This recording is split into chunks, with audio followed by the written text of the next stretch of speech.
Antimicrobial resistance is really important in considering the administration of antibiotics these days, because we do have microorganisms that are resistant to all of our antibiotics. And so it's in both animal and human health interest to limit the things that cause bacteria and microorganisms to become resistant to our antibiotics.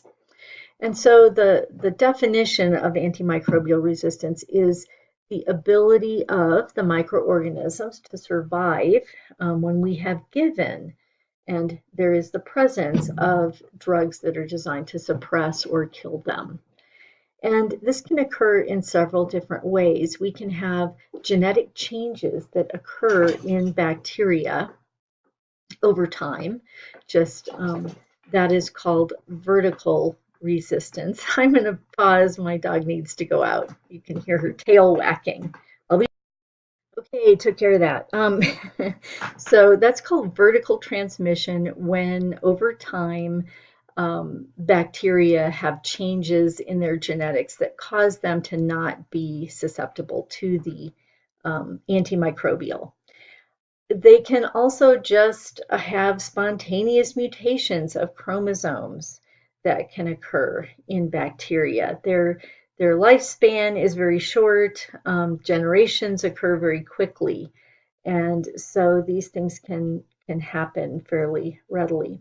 And then bacteria, simply by touching each other or bacteria having contact with bacteria that has died and the genetic material comes in contact with an intact bacteria, sometimes they can acquire a piece of DNA that changes their something about them.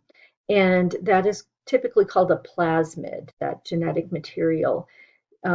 They can just, this is just an illustration of that, the bacterium having contact with this plasmid that's transmitted in the medium in which they're growing simply by having contact with the bacteria. It gets into the intact bacteria and causes a change in the chromosomes. And that's called horizontal transmission. So it is in an existing generation, that is horizontal. If it happens from the parent material to the child material, then that is a vertical transmission. So how do organisms get around what the antimicrobial is trying to do? Well, they can produce enzymes that make the antibiotic useless. And I'm giving some examples. I'm just going to name them, talk about them so that you start hearing the names. I'm not expecting you to memorize this right now, but penicillins and cephalosporins have this. We'll talk very much about an enzyme that is used, that bacteria have, that render these particular antibiotics not useful, at least in particular microorganisms. So this is an enzyme kind of illustration there. The microorganism can have a way to prevent the drug from attaching to where the drug needs to be active in order to suppress or kill the microorganism. And then if a microorganism uses a particular metabolic pathway, targets that, then over time, microorganisms may develop alternative pathways that get around the action of the antimicrobial. And then we get the general idea of resistance. So those are kind of, I was talking about mechanisms. The way that we can cause resistance to antimicrobials, and this occurs from us, is that if we do not give the antimicrobial in a concentration high enough to suppress or kill the microorganism, or we don't give it long enough, then bacteria that do survive the lower concentration or the shorter time span that the drug is given will become the strong ones. They are going to proliferate. They're going to hang out and proliferate, and now we've got more of them. So that creates a new minimum inhibitory concentration.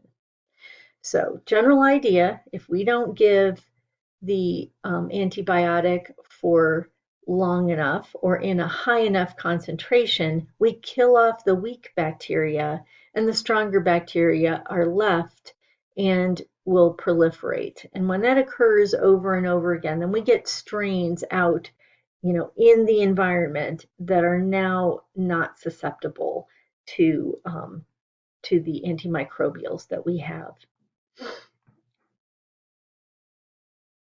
So unfortunately, even if we give antimicrobials at the proper concentration and for the proper amount of time, we can still get resistance because of what I had talked about earlier, the genetic changes from parent to child microorganism, spontaneous mutations in the DNA, and these plasmid transfer. You don't need to know this term transduction, but it's simply the idea that this plasmid gets transferred, little piece of DNA gets transferred from one microorganism to another simply by having contact.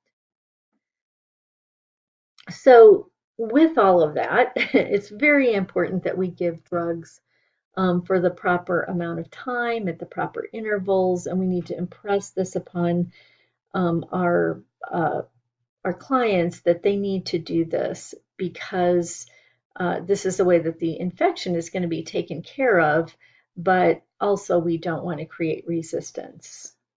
So we need to be, if you are at all uncertain, you want to look up in a formulary, you want to look into the drug reference material either online or that comes in with the drug and make sure that we're giving the antimicrobial in the proper way. And this is more when we have new antimicrobials that come on the scene. The veterinarian needs to be very careful about making sure that they know how to administer it. So there are some obligations that we have as far as treating animals with antimicrobials. We should not be treating viral diseases with antibiotics that treat bacterial diseases or infections. And we should only treat when needed. Sometimes with a virus, we just need the animal to be supported and until the virus runs its course. And an antibiotic is not going to treat a fungal disease, a bacterial antibiotic is antibacterial is not going to treat a fungal disease. We need to treat with the adequate dose, the adequate length, and this is being kind of questioned these days. There have been changes. Some antibiotics are going with a shorter duration, higher concentration, and that has been shown for some infections to be able to treat it adequately. And so that creates better compliance if you only have to treat for a few days as opposed to 2 weeks.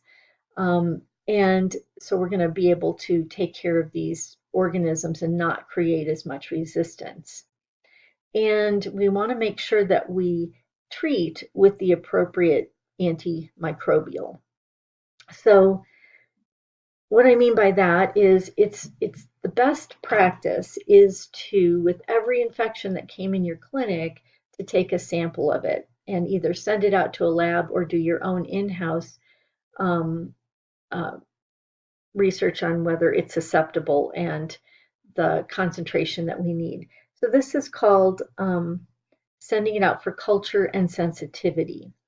And the culture part is you take a swab of the infection site. You kind of got to get down right into the infection, and you've got to put that into a tube that is kept at the appropriate temperature. Obviously, you don't necessarily want to put it in the refrigerator because you want to keep it at more room temperature to keep it alive. And then it goes to a lab that will then streak a plate with it. And these are available in clinics as well. And it'll just show whether each of these dots is a different antibiotic. I showed you one in the previous little section. And you can see that this bacteria is growing right up to this antibiotic, so there's no inhibition.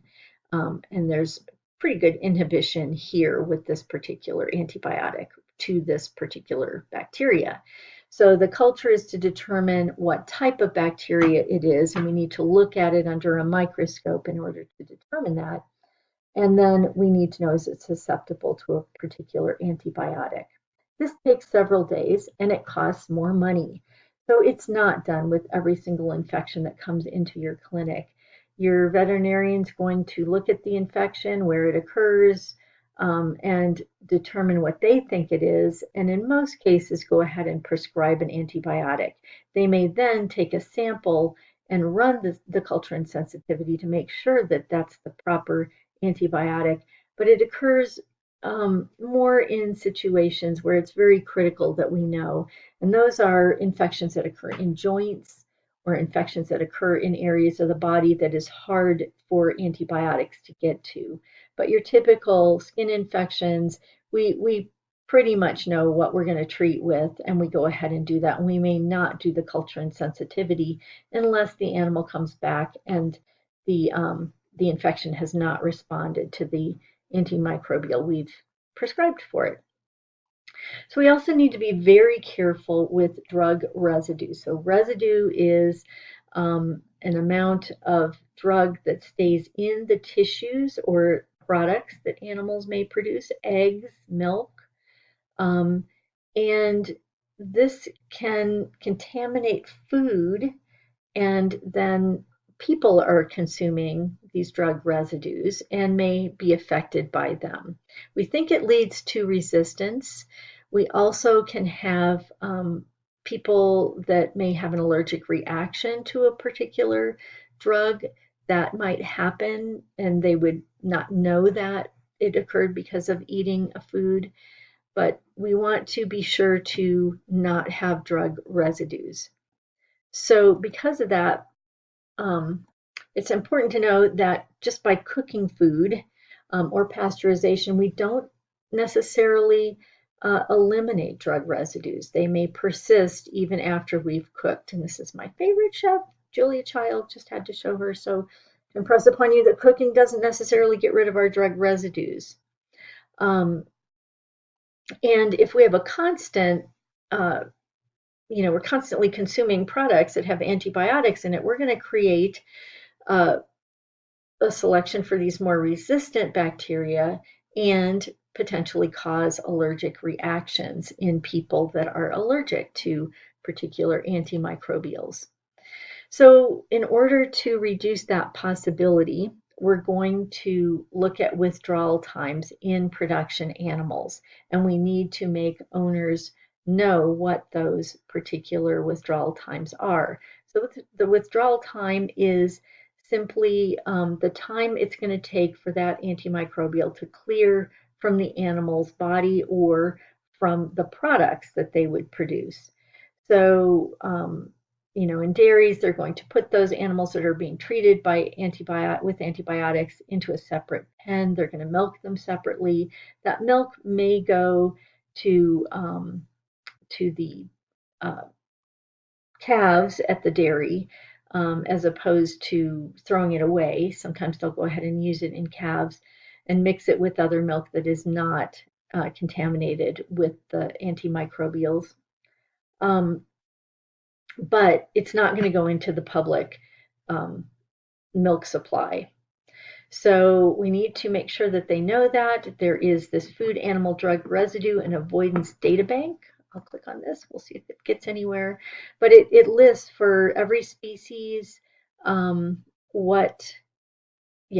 this is a data bank. I'm not going to further click on it, but it talks about what drugs are not to be used in certain animals and gives all kinds of drug information, but it has recommended drug withdrawal intervals. So this information is readily available to producers and to veterinarians. And we need to make owners know about this because there's more at stake than steak.